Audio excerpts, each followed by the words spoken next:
I had a chance to catch up with Vulcan, one of the premier NA talent out there in the LCS, fellow Canadian. I asked him a bunch of questions. That full interview is available at youtube.com/ESPN ESPORTS.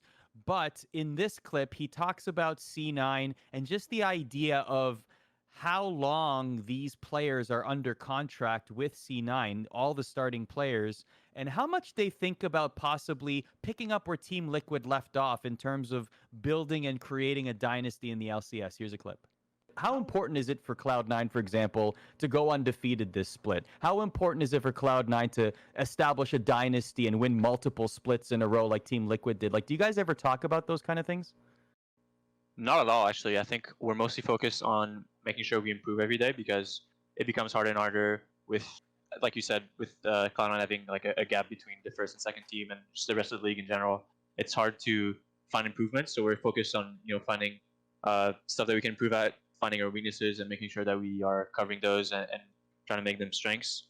And as for the 18-0, it's in the back of our mind, but we don't really discuss it. I think we take the 18-0 for sure, but we prefer just focusing on game to game, scrim to scrim, make sure we're developing new play styles, new champions, and the dynasty thing. I'd like to win multiple splits with Cloud9 and beat the 4 times in a row, but I don't want to look too far ahead, too far in the future. Just focus on game by game. So as I mentioned, that full interview is available at youtube.com/ESPN ESports. One thing I asked him off camera was, how would Canada do if there was a League of Legends World Cup? And he said, pretty much all the positions, there's at least an LCS or starting player for each position except for mid lane. So we need to, Canada, if you're listening, let's develop more mid laners so that we can compete in the League of Legends World Cup that will, I'm sure, someday happen. And Emily, you did tell me that we did, well, before I was here. Cat Evolved. Cat would Evolved. probably be your best Cat bet. Evolved, Yeah. there you go. AD carry was Wild Turtle, I would imagine. Yeah, there was Licorice. Who else? Who's jungle? I looked this up. I should have written it down. But anyway, we'll get it to you later. We'll get it to you. Yeah, There's actually a full Canadian list. team that Vulcan came up with here. I'll look it up because I did actually go down a rabbit hole. I'll get some names for you, but in the meantime, let's talk about the fact that the C9 lineup is currently under contract with 2 Canadians on the lineup, by the way, until November 2022. So that begs the question. They're already on the path to becoming a dynasty. We've talked a lot on this program, Emily, about how they're leaps and bounds above every other LCS team, and we often joke about 18-0 and how many wins they can rack up in a split. Do you think this has staying power? Do you think that they are the next dynasty here? And really, what is the roof for this team? So I think the roof for this team is unfortunately NA due to COVID-19, which is really unfortunate because the most frustrating thing, and I know I keep repeating myself every time we talk about C9, I'm going to say it again. The most frustrating thing about watching the C9 team is knowing that they have not been able to actually go up against talent outside of North America, because I think that I would love to see them go up against teams from Europe, South Korea, and China to see how well they would do. Because right now they're at the top of NA, but North America is the weakest major region. And that has to be considered when you're looking at C9. That's not to say that NA cannot produce a team that can compete at an international level. But that, since we haven't been able to see it, it's frustrating. And also, like, the C9 players have said this themselves, that losing teaches you so much more than constantly winning, right? And so sometimes if you keep winning and winning and winning, it actually, without, accidentally degrades your skill, because you're not seeing a lot of the mistakes that you are still making because teams aren't challenging you.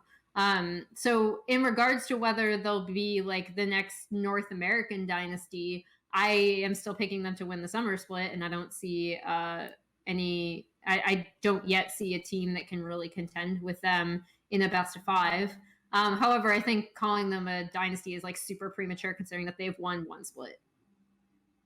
I don't disagree with that. I think that this team does not, at least like I spent some time with Blabber and Sven and Reaper a few weeks ago, talking to them one evening, and I think that this team doesn't have the interpersonal issues that 2018 and 2019 C9 had. In the case of like there was some tension obviously between Svenskjaer and Blabber having split time. Like last year, it seemed like everybody kind of didn't like Sneaky and Zazel, right? Like because they just like they didn't play together very often. Sneaky only he streamed a lot but didn't really like commit to playing with his teammates as much in solo queue and duo queue and sort of building that relationship. But then also like Zazel apparently just like didn't play solo queue at all, which is a little weird. But nonetheless, yeah, it seems like these guys like on a personal level are gelling pretty well. And like I hope, although I'm sadly going to predict that we may not get to see them at an international tournament until 2021. And that sucks if that's the case, because like MSI would have done so good for like so many wonders for them, even if they did end up losing to some of the teams from China and Korea and Europe. Like that would have been very good for them, because I do think this is a team that's motivated to learn. But it's hard to learn when nobody's making you like exposing your weaknesses. So it's kind of unfortunate. So one answer here for, in terms of dynasties, obviously when another one begins, the previous one ends. And so where would you say, if you were to look at the Spring Split, where would you say Team Liquid's dynasty ended? I've been thinking about where you would pinpoint exactly when the Team Liquid's dynasty was definitively over. Some might say the end, when they didn't make the playoffs, that was the definitive point. But was there somewhere where you really felt, even if it was early in the season with Brox's visa issues or Doublelift's motivation or whatever, was there any point where you said, nah, this dynasty is severely, like I am very confident in saying that this dynasty is over? I mean, Worlds 2019.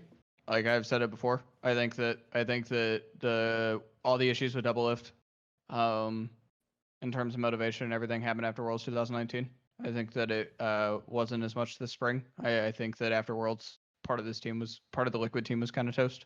So yeah, I think like the proposal to have Xmithy double juggle with Broxo was kind of weird. I think that had Xmithy stayed on this team, that things may have been different just from a personal perspective, because everybody got along with him and he sort of was like the glue that held the team together. But he didn't want to split time with Broxa, and he had a very large sum of money waiting for him in Immortals, and a full-time starting spot, at least in the spring. So that's what he took. And I feel like this team has not been the same ever since Worlds 2019. That would be the cutoff marker for me after they bottomed out of Worlds. Yeah, I was going to say when Xmithy left, that's when it ended. Yeah, when Xmithy left, that's definitively when the dynasty ended.